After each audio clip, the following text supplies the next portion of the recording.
Ovi, Yes. I'm feeling raw today, and Liverpool responded very, very well. Well, I think it was an anticlimax. It did not live up to Are you expectations. sure? Yes, I think it was. I mean, the kind of magnitude and the height I expected this game to go. But you know, this game was really, really hyped. I mean, the talk around it everywhere, especially Liverpool coming from that 7-0 victory against, Rangers.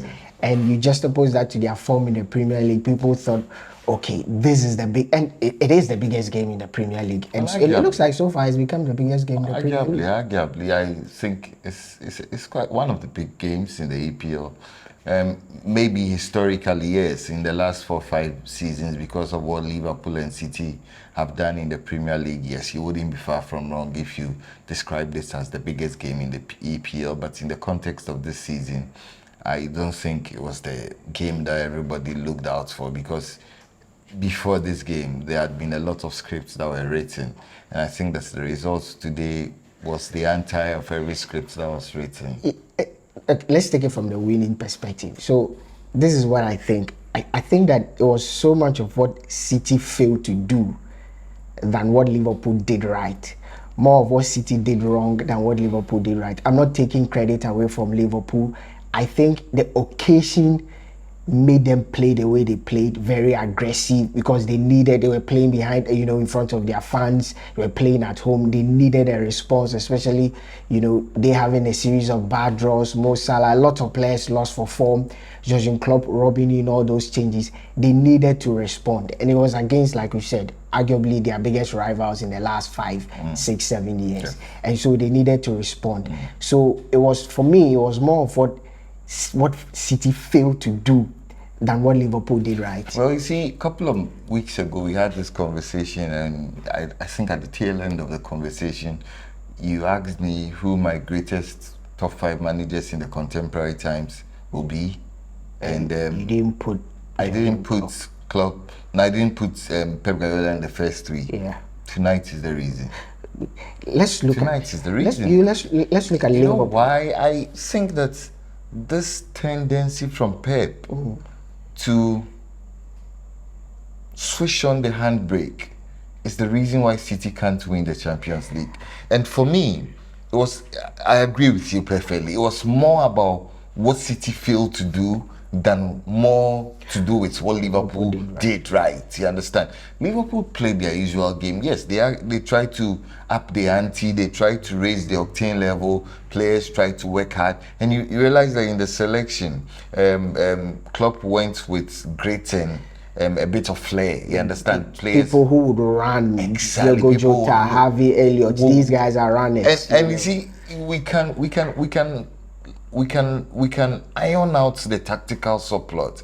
For example, I think that the inclusion of Diego Jota was excellent. It was excellent in nullifying the threats that Cancelo provided. Oftentimes, Cancelo was surprised at the work rate of Diego Jota, because in games that City have dominated, you'd realize that one of the channels that City uses very well is the right-hand side. You understand? And so when Cancelo plays on the right, he plays on the left. Exactly. So he's one of the major creative outlets for City.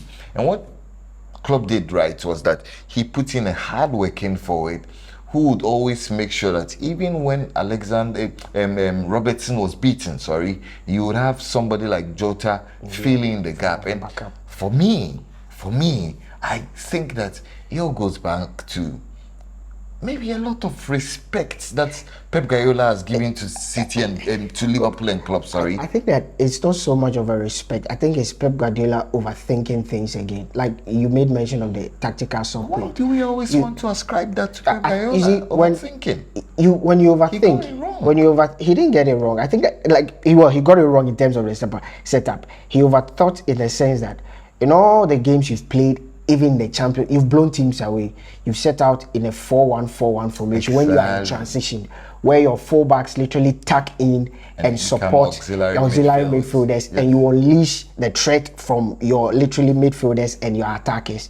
Today, he decided to go for a 3-back, a 5-man midfield, and a 1-1 up front, literally nullifying Kevin De Bruyne and Cancelo, because they literally They were out of space, out of sorts. And the midfield was overly crowded. Kevin De Bruyne couldn't operate. There was literally nothing he offered into the air. If you realize the 1-2 moments when he had the ball to pick out Kevin, he made good passes. So I feel, I do not know why he decided to play an extra man in the middle and also go for a 3-back, meaning a 3-5-1-1. And I've heard people talk, I've heard him explain how he set his team up, but I think that for me it didn't make sense. It allowed Liverpool to be comfortable to defend because Liverpool literally sat back to catch them on the break because there were points when City played the high line. A typical case, the goal that came, yes, it came from the goalkeeper releasing the ball quickly, but I felt Liverpool played a game that I do not know whether Klopp knew what Pep Guardiola would do, but I think Pep Guardiola missed it for me. This was a leaf picked straight out of Ole's books. How? How to beat Pep Guardiola in City. No, but it was picked out from Ole's books. Soak all of the pressure they get at you, then beat them on the counter. Teams have done that this season, yet they've not succeeded. And I think that what worked for Liverpool, I think it was a mistake on Cancelo. So instead of literally marking a play, decided to nudge the ball. I get the point you're making, but you see there again, you talk about teams doing that to City or they've not been able to exactly, but we are talking about a team that has specific craftsmen. That's true. You understand? There are not so many teams in the world that have the quality. Yes, Liverpool are going through their lowest point, you understand? But there are not so many teams in the world that have the quality that Liverpool possesses. Mo Salah, when you leave him that much space, on he's any definitely good day, going to punish you. Thiago knows how to exploit spaces. On any good day, Fabinho knows the steal he brings in the middle. Van Dijk, do you think Van Dijk gave a good account of himself? Well, I didn't see much of him this afternoon.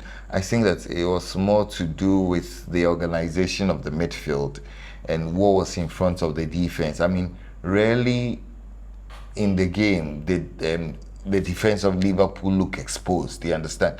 But I think that Joe Gomez played a great game. He played a very good game. I think that he added us that buffer between Erling Haaland getting all of the easy chances that he normally gets when he gets to play against some of these. Kevin De Bruyne was Cancelo. These guys have so it was something. Now, what does this win do for Liverpool's quest in the season? Well, I think that it does them a world of good. I mean, listen, when you're going through terrible times, you ever spoken to any footballer or any team, they'll tell you that when you start winning and winning big games, there's a lot of confidence that breathes through the squad, you understand? Literally, these Liverpool players are going home tonight thinking that we are on top of the world. We can beat everybody. We're beating the best team in the world. No, they are not the best team in the world. They are the best team. No, they are not. They are not the best team. Unless Real Madrid does not exist. But that's another subject.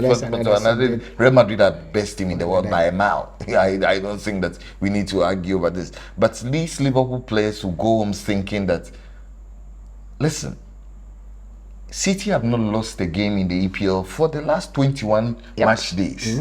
And 38, this is the second time they lose. And if you take into context this season, they have not lost a game this season. They've been playing So beautiful. you go home thinking that Charlie will put in the shapes. I mean, you go home thinking that there is that self-belief that resurfaces, you understand? And so for me, I think that barring the unforeseen, we'll see a different Liverpool from this point.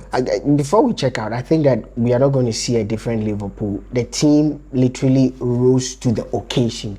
They played because of the occasion allowed it. There have been countless times you've seen Liverpool, set up in an even more attacking way where they failed. They were positioned, like we say in boxing, your opponent determines the style of fight that you bring up. I think that they rose up to the occasion. The occasion allowed them to play this way.